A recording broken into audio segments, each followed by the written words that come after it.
everything really that they've all been saying, but it's more like Anne's. Over the all my childhood have been a child who have had lots of questions, wanting to know why certain things were the way they were and why they happened, and answers to why they happened. And so when I got into the retirement age, I started doing a lot of ancestry research, because there wasn't a lot known by our families, because they didn't look back.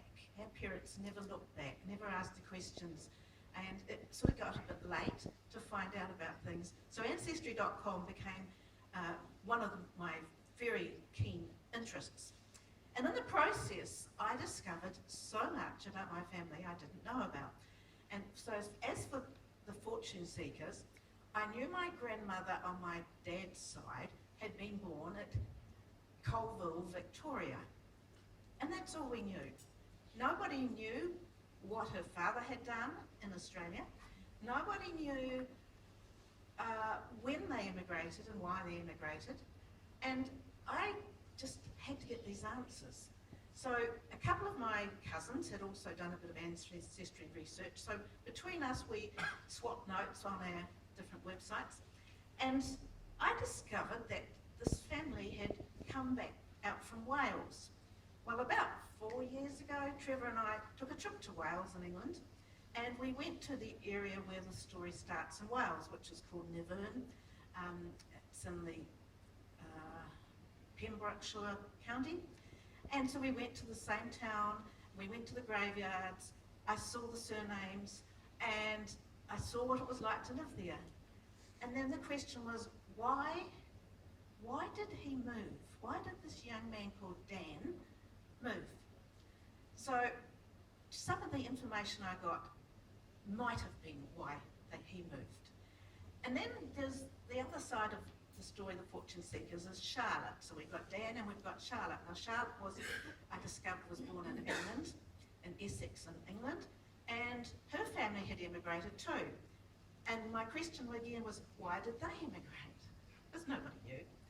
And so I researched and I discovered her story involved her cousin and her parents, and they all came out together. Her cousin was a male, and they all came out together, and she married her cousin. I don't want to ruin the story, but the story will tell you. And I thought, well, okay, why did they come out? So I had a look to see about what it meant to marry your cousin in the 1860s. Because before that you could marry your cousins, because they lived in your own village and there was not very many other people around who you could marry, so often you married your cousin. But at some stage the law changed, and it was all Charles Darwin's fault, because he decided that he'd married his cousin and he had lots of health issues in his family, and he proposed that that is why he had health issues with his children, because he'd married his first cousin. So I thought, okay, because I knew there was a health issue had come out in this family. So off I go writing. And then Trevor and I also went caravanning a few years before this trip to England, and we were in a little town called Carcoar. Now Carcoar is just a little remote, pretty little town, and it was a gold mining town, and I knew from my research that my family had been there, they'd lived there. So as soon as I got back on internet, because there was no internet in the area I was, I looked up to find out, and I discovered that that little town was where Dan and Charlotte had lived at one point. So a lot of tracing. So the story you'll discover goes into Goulburn, Narrandera, Gundagai, Bathurst, Lake Bathurst, Carcoar, and the whole story will go there. But it begins in Australia at Parramatta. And so by reading the book, you're going to discover how Charlotte got out with her family and her cousin, who she had married. And you'll discover how Dan got out. And I'm not going to ruin it for you by telling you the couple of snippets that uncles had told me had happened to Dan. You've got to find that out for yourself. And then how did these two get together, Dan Dan-and-Charlotte because she was married to Joe. So there's a whole story there. So it's based on my family.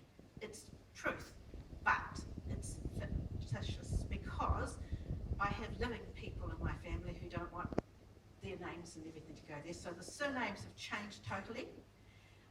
And also, I have to answer the questions myself because the answers don't come. So I've got to creatively answer some of these questions. So it's what might have happened in Nivern and in Essex, and then as we're coming through to Australia, it's what might have happened according to my creative brain. So for those of you who'd like to read The Fortune Seekers, it's a long book, it's a big book. I mean, this is my first book, and like Anne, I have no training other than what I've been learning on the internet. I think I've got to take up Joe's offer to get some tuition.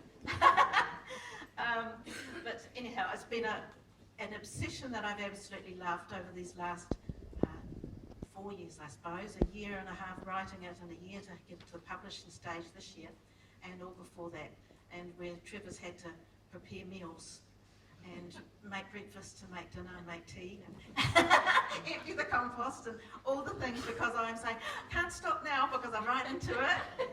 And in the middle of the night, right into top writing, it's what happens. You can't stop when you're in the zone.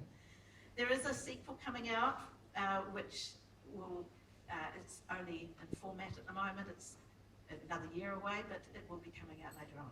So enjoy all of these books if you're interested enough to buy them. It would be a privilege to have them out there. I mean, for me, it's been a privilege, the few people who have bought my book, to actually think that they're in different parts of the world now reading it. It's the most amazing feeling, most amazing. So, yeah.